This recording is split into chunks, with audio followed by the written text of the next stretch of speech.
സമൂഹത്തിൽ ഒരൊറ്റ HIV അണുബാധിതൻ പോലും ഇല്ലാതിരിക്കാനുള്ള കരുതൽ സ്വീകരിക്കണമെന്ന് ഓർമ്മപ്പെടുത്തിയും അണുബാധിതരോടുള്ള വിവേചനം അവസാനിപ്പിക്കാൻ ആഹ്വാനം ചെയ്തുമാണ് ആരോഗ്യവകുപ്പ് സംസ്ഥാനത്ത് ഇത്തവണ എയ്ഡ്സ് ദിനം ആചരിക്കുന്നത്.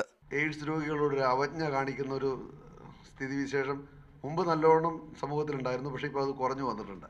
പക്ഷെ അവരെ സാധാരണ രോഗങ്ങളെപ്പോലെ തന്നെ ഒരു രോഗമായിട്ട് തന്നെ കണ്ട് അവരെ ചികിത്സിച്ച് അവരെ നമ്മുടെ മുഖ്യധാരയിലേക്ക് കൊണ്ടുവരാം എന്നുള്ള ഒരു വിശ്വാസം അവർക്ക് കൂടി, രോഗബാധിതർക്ക് കൂടി ഉണ്ടാക്കുക എന്നുള്ളതാണ് നമ്മുടെ ഈ ദിനം കൊണ്ടും ഇതിൻ്റെ ബോധവൽക്കരണം കൊണ്ടും ഉദ്ദേശിക്കുന്നത്. സംസ്ഥാനത്ത് ഇന്നും എയ്ഡ്സ് ബാധിതരുണ്ട്. 2005 മുതൽ 2013 വരെ സംസ്ഥാനത്ത് 24,417 പേർക്കാണ് HIV അണുബാധയുണ്ടായത്. തിരുവനന്തപുരം ജില്ലയിലാണ് ഏറ്റവും കൂടുതൽ എയ്ഡ്സ് രോഗികളുള്ളത്.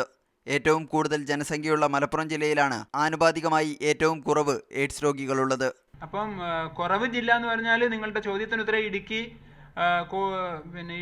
മലപ്പുറം ജില്ല ജനസംഖ്യ കൂടുതലാണെങ്കിലും കുറവാണെന്നുള്ളതൊരു സിഗ്നിഫിക്കൻ്റ് ആയിട്ടുള്ള പോയിന്റാണ്. ദിനാചരണത്തോടനുബന്ധിച്ച് തിരുവനന്തപുരത്ത് നാളെ വിവിധ പരിപാടികൾ നടക്കും.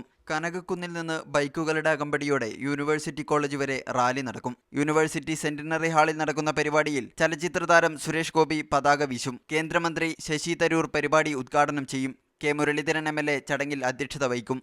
മീഡിയ 1 തിരുവനന്തപുരം.